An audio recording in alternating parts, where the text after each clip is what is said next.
నమస్తే అండి. మీ అందరికీ ఒక చిన్న ఉపాయం. మనందరం ఫ్రిడ్జ్‌ని చాలా బాగా యూజ్ చేస్తూ ఉంటాం కదా! అంటే ఫ్రిడ్జ్‌లో రకరకాల కూరగాయలు, పళ్ళు, పువ్వులు, పాలు, పెరుగు, ఆహ్, పిండి, దోస పిండి, ఇడ్లీ పిండి, వాటర్ ఇలాంటివి ఎన్నెన్నో పెడుతూ ఉంటాము. అయితే కొన్ని రకాల పళ్ళు, పువ్వులు ఇవి బాగా ఎక్కువ వాసన కలిగి ఉంటాయి. ఉదాహరణకి పనసపండు, రేగిపళ్ళు, జామకాయ, అలాగే వెల్లుల్లి, పైనాపిల్ ఇలాంటివి చాలా ఎక్కువ వాసనుంటాయి.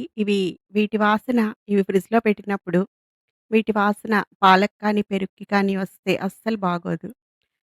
దానికోసం అలా రాకుండా ఉండడానికి మనం ఆవాలు ఒక గ్లాస్‌లో తీసుకొని, దానిలో కొంచెం వాటర్ పోసి, దాన్ని మనం ఫ్రిడ్జ్‌లో పెడితే గనక వేరే వాసనలన్నీ కూడా అది అబ్జార్బ్ చేసుకుంటుంది. అది పీల్చేసుకుంటుంది. దానివల్ల ఒకదాని వాసన ఇంకొక దానికి రాకుండా ఉంటుంది. ఇది మీరు గాజు గ్లాసే యూజ్ చేయాలని లేదు. నేను మీకు బాగా కనిపిస్తుంది అని ఇందులో వేసి చూపిస్తున్నాను. స్టీల్ బౌల్‌లో కూడా మనం వేసుకోవచ్చు. ఇలా ఫ్రిడ్జ్‌లో పెడితే ఎక్కడైనా ఒక ర్యాక్‌లో, ఒక కార్నర్‌లో లోపలికి పెట్టినప్పుడు అది వేరే వాసనలన్నీ అబ్జార్బ్ చేసుకుంటది. Thank you for watching.